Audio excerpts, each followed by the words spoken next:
ആണ്ടുവട്ടം 2-ാം വാരം ബുധൻ. തിരുവചനം: ഫരീസയർ ഉടനെ പുറത്തിറങ്ങി യേശുവിനെ നശിപ്പിക്കുന്നതിനു വേണ്ടി ഹെറോദോസ് പക്ഷക്കാരുമായി ആലോചന നടത്തി. മാർക്കോസിൻ്റെ സുവിശേഷം 3:6.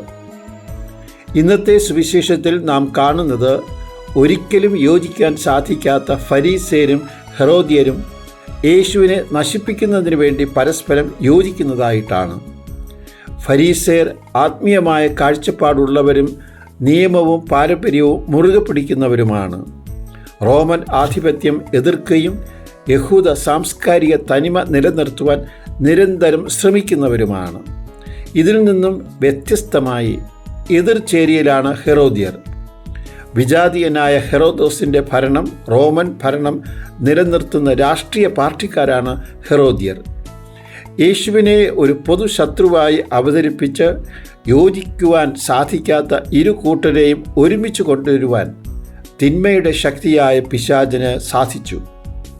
നമ്മുടെ ഓരോരുത്തരുടെയും ജീവിതത്തിലും സാഹചര്യങ്ങൾ മാറുന്നതനുസരിച്ച് പുതിയ തന്ത്രങ്ങൾ മെനഞ്ഞ് നമ്മെ വീഴ്ത്തുവാൻ അവന് സാധിക്കുന്നുണ്ട്.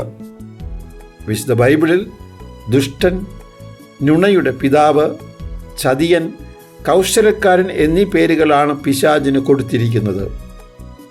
വീഴ്ചയ്ക്ക് മുമ്പ് യേശു പത്രോസിന് കൊടുത്ത മുന്നറിയിപ്പ് നമുക്കിപ്പോൾ ശ്രവിക്കാം. പത്രോസേ, ഞാൻ നിന്നോട് പറയുന്നു, നീ എന്നെ അറിയുകയില്ല എന്ന് 3 പ്രാവശ്യം നിഷേധിക്കുന്നതിന് മുമ്പ് ഇന്ന് കോഴി കൂവുകയില്ല.